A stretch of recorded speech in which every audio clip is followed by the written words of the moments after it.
सारे ड्राइवर जो भारत के अंदर है उसको बेरोजगार करना चाहते हैं और ये ठेका पे ठेकेदारी प्रथा लाना चाहते हैं। ये चाहते हैं कि जैसे अंग्रेज ईस्ट इंडिया कंपनी ठेकेदारी पे कर करके पूरे भारत पे कब्जा किया, उस तरह से वो चाहते हैं। चाइना और रशिया में जिस तरह से वहाँ का तानाशाह करा है कि मैं ही हूँ और मैं ही रहूँगा, कोई दूसरा नहीं आएगा, वही हमारे आदरणीय माननीय सम्माननीय मोदी जी चाहते हैं कि जब तक मैं हूँ जिंदा तब तक मैं प्रधानमंत्री रहूँगा। हमारे साथ हैं पूर्व IAS एम दुआ और मानव अधिकार पर भी बात करते हैं। दुआ सर, क्या कहेंगे इस पूरे मुद्दे को, किस रूप में देखते हैं जो ट्रक ड्राइवरों का ये मसला है? आप तमाम चैनलों को धन्यवाद करना चाहूँगा और नया साल का मुबारकबाद देते हुए आज हम लोग जो जंतर मंतर पे हैं, जो आज जालियांवाला बाग से भी बुरी हालत स्थिति बना दी है यहाँ की पुलिस ने, यहाँ के प्रशासन ने, किसी को आवाज़ जो बोलने की है वो नहीं है। आज ड्राइवर अपने हक की बात करने आया है और वो इसलिए आया है कि जो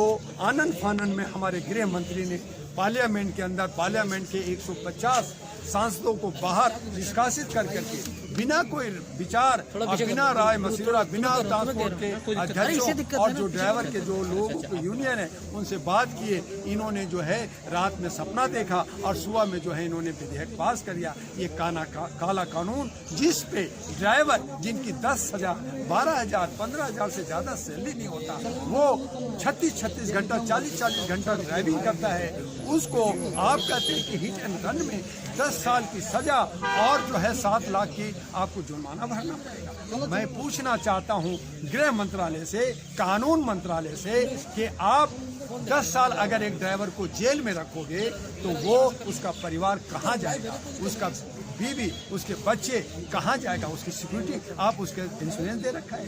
आप मुझे बताएंगे कि वो 7 लाख अगर उसके पास पैसा होता तो वो क्या व्यापार और दूसरा धंधा नहीं करता, वो जो है नौकरी करता। तो आप कहीं न कहीं गरीबों को कुचलना चाहते हैं, आप कहीं न कहीं मनमानी करना चाहते हैं, आप कानून एक नहीं 2 करना चाहते हैं। VIP अगर हिट रन में आएगा, सलमान खान या बाकी आपके नेता लोग या जो है जजेस के बच्चे अगर हिट रन करेंगे तो आप उनको जमानत करोगे, उनको छूट दोगे और पुलिस पैसे लेकर के केस को रफा दफा करेगा और गरीब को आप जेल में सड़ाओगे। तो ये काला कानून की जो आपने लाया है इसे वापिस होना चाहिए। इससे पहले कानून बना हुआ है कि 2 साल अगर हिट एंड रन होता है तो 2 साल की सजा और कुछ जो है रकम आप उनको जो है देना पड़ता है, तो वो ठीक था। आप इतना बढ़ा करके जो जनता को गुमराह कर करके और हमारे गरीब किसान के बच्चा और हमारे मजदूरों के बच्चा के हक को जो आप छीनना चाह रहे हैं, ये नहीं होगा।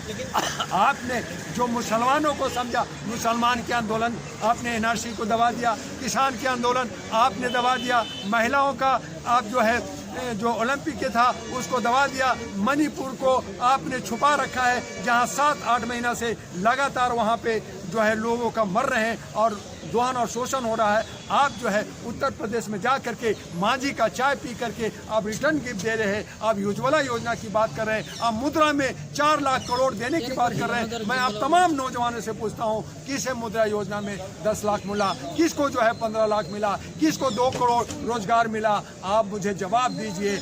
आप जो है जुमलाबाजी कर रहे हैं, आप सबका साथ लेना चाहते हैं, सबका वोट लेना चाहते हैं, आप नफरत की राजनीति कर करके मंदिर और मस्जिद के नाम पे वोट लेकर के सत्ता पाना चाहते हैं। कब आप बेरोजगारों को रोजगार देंगे, कब शिक्षा और स्वास्थ्य देंगे, कब जो है सुरक्षा देंगे? ये बात अब सामने आ गया है। इसीलिए मैं आपके चैनल से अपील करूंगा जनता से कि आप लोग अपनी गुलामी की एहसास कर लो। आप गुलाम हो, जिस दिन आपको गुलामी का एहसास हो जाएगा जनता को, उस दिन एक जन क्रांति होगा और ये तमाम, चाहे NDA हो, चाहे इंडिया हो या कोई भी हो, ये सब चट्टे बट्टे लोग, ये जो सारे हमारे देश को गुमराह कर करके ये मनुवादी लाके, ये सनातन जो वर्ण है उसको धर्म बना कर करके हमारे बीच में नफरत फैलाना चाहते हैं, ये नहीं होगा। ये सेकुलर देश है, ये गणतंत्र है। हम लोग अनेकता में एकता बना कर करके हम भाई और हिंदू और मुसलमान, सिख, ईसाई सब एक बन करके रहना चाहते हैं। आप इसमें अगर दरार डालोगे, आप इसका राजनीतिकरण करोगे तो ये नहीं चलेगा। और ये जो हमारे ड्राइवर का जो आज का आंदोलन है। आप ड्राइवर को कमजोर समझ रहे हैं, गरीब समझ रहे हैं, लेकिन ये ड्राइवर अगर भारत की सड़कों को जाम कर दिया तो हमारा इकोनॉमी चरमरा जाएगी। हमारे बच्चों को दूध नहीं मिलेगा, सब्जी भाजी दाल आटा चावल नहीं मिलेगा, दवाइयाँ नहीं मिलेगी। और ये सारे नेता, ये सारे ब्यूरोक्रेट, ये सारे जुडिशियल लोगों के गाड़ियों में तेल नहीं पहुंचेगा क्योंकि पेट्रोल पंप बंद हो जाएगा।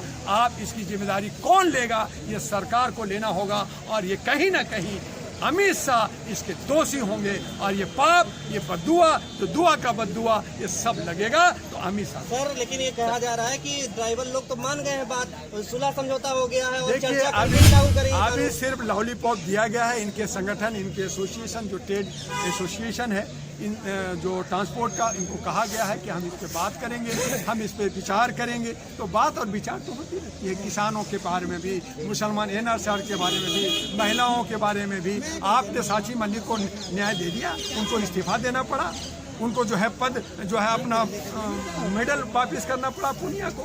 आप जो है बातें करेंगे, नहीं चलेगा।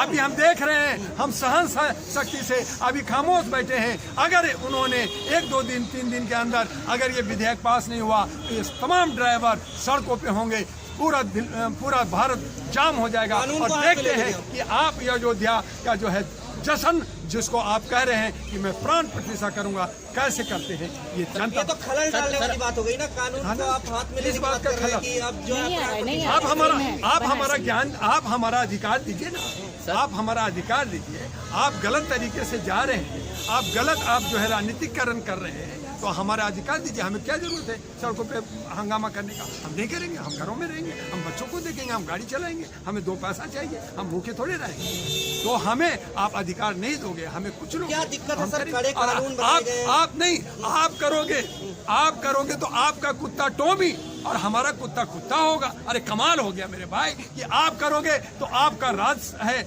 आप कह रहे हो कि सेवक है, आप कह रहे हो कि मैं चौकीदार है, और आप हमारे सारे टैक्स खा के 56 भोग खा करके आप करोड़ों अरबों रुपया आप कर करके हमें गरीबी में 111वां स्थान पे पहुंचा दिया। 205 लाख करोड़ का लोन पहुंचा दिया, हम सबको 1,40,000 का ऋण में डुबा दिया। और आप कहते हैं कि हम कानून तोड़ रहे हैं। कानून तो तुम तोड़ रहे हो, कानून का धज्जिया तुम उड़ा रहे हो, हमारे लोकतंत्र की धज्जिया तुम उड़ा रहे हो। आप जो तानाशाह हो गए हो, आप हमारे संविधान को धज्जियां उड़ा दिए हो। हमारी समानता का अधिकार कहाँ गया? हमारे बोलने का अधिकार, आर्टिकल 19 जो हमारी बोलने की अभिव्यक्ति है, स्वतंत्रता है। हमारे जो सोशल मीडिया को आप कह रहे हो कि हम सोशल मीडिया के लिए भी विधेयक लाएंगे, इनको बंद कर देंगे यूट्यूबर को। तो आप पेड मीडिया, गोदी मीडिया के सहारे 3M मनी माफिया और मीडिया के सहारे देश को अपने मुट्ठी में लोगे, ये नहीं चलेगा। हर बोलने का अधिकार है, हर जनता को, हर नौजवान को, हर महिला को बोलने का अधिकार है। आप उसको नहीं छीन सकते, ये मेरा मौलिक अधिकार है, ये संवैधानिक अधिकार। संसद में चर्चा हुई, उसके बाद पारित हुआ ना। संसद में चर्चा हुआ, वहाँ 150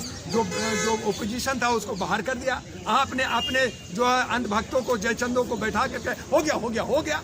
तो ऐसा थोड़े होता है। आपको करना था तो आपने जो है नहीं हटाते, पहले बहस करते, बाद में उनको कुछ जो भी करना था तो आपने जो है पहले तो सबको भगा दिया। आपने ट्रांसपोर्ट एसोसिएशन, जो हमारे जो ड्राइवर के जो एसोसिएशन है, उनके जो प्रधान होते हैं पूरे भारत में, आप उनसे विचार क्या अब कर रहे हैं जब हम आवाज उठा रहे हैं, अब कर रहे हैं जब हम सड़कों पे आ रहे हैं। सर सरकार आप पहले क्यों नहीं किया? अब पहले करते नहीं और कहते हो कर रहे हैं। कोई साजिश है जिस तरीके से, और फिर आप कहते हैं कि नहीं ये साजिश है, विपक्ष का साजिश। अरे नहीं, ये साजिश नहीं, ये ड्राइवरों की मांग है। इसमें कोई राजनीतिक नहीं चलेगा, इसमें राजनीतिक नहीं है। राजनीतिक तो वो करें जो चुनाव से पहले क्यों हो रहा है सर? चुनाव तो अभी नजदीक है, उसके पहले सब चुनाव के वक्त में ही, चुनाव के वक्त में जो है पुलवामा कांड होता है, चुनाव के वक्त में पूंछ कांड होता है, चुनाव के वक्त में कश्मीर और पाकिस्तान और चाइना होता है, मॉब लिंचिंग होता है, और सारे जो है दंगे फसाद होते हैं। ये सब तो कौन करता है? कौन करता है? जनता करता है क्या? जनता अगर करती तो कभी भी कर लेती, जनता नहीं करता। ये जो कुर्सी वाले लोभी लोग हैं, जो सत्ता को पाना चाहते हैं इन प्रकार तरीके से, ये लोग हमारे बीच में नफरत फैला करके, हमारे भाई भाई में खून खराबा करा के, हमारे बीच में जो है तोड़ने का ये सब साजिश। सब कुछ अच्छा चल रहा है, यहाँ पर मुद्दा ही नहीं है कोई। अब कौन टीवी देख रहा है, कौन उनका न्यूज देख रहा है? बैकअप तो कर दिया, कुछ लोग देख लेते। सर ये बताएं कि जो कानून आया है, इसके बीच सरकार की मंशा क्या है? क्यों लाई इस कानून को? ये कहते हैं कि हिट एंड रन को हम रोक सकते हैं, हम जो दुर्घटना है हमें रोक सकते हैं। अरे रोकना है तो आप सड़कें अच्छा करो, रोकना है तो जो कोहरा है, जो आपका जेबरा है, आपका सिक्योरिटी है, आपका पुलिस जो 500-1000 रुपया जो ले करके छोड़ देती है, उन तमाम चीज़ों को आप देखिए ना। एक तरफ आप एक डंडा लिया और हाँक दिया। सर कुछ लोगों का एक मानना है कि अभी जैसे कृषि कानून आए थे तो उनके पीछे अडानी के लिए लाभ पहुंचाना था, और अभी कुछ आपके साथियों ने बताया है कि जो ये कानून आया है इसमें तुम्हारा अंबानी के लिए कुछ फ़ायदा पहुंचा रहे हैं, कि कोई जियो टैक्सी वगैरह आ रही है इस कानून के पीछे, कोई ऐसा कुछ। ये सारे ड्राइवर जो भारत के अंदर है उसको बेरोजगार करना चाहते हैं। हाँ। और ये ठेका पे ठेकेदारी प्रथा लाना चाहते हैं। ये चाहते हैं कि जैसे अंग्रेज ईस्ट इंडिया कंपनी ठेकेदारी पे कर करके पूरे भारत पे कब्जा किया, उस तरह से वो चाहते हैं। चाइना और रशिया में जिस तरह से वहाँ का तानाशाह करा है कि मैं ही हूँ और मैं ही रहूँगा, कोई दूसरा नहीं आएगा, वही हमारे आदरणीय माननीय सम्माननीय मोदी जी चाहते हैं कि जब तक मैं हूँ जिंदा तब तक मैं प्रधानमंत्री रहूँगा और मैं ही हूँ। ये इनकी मंशा है। सर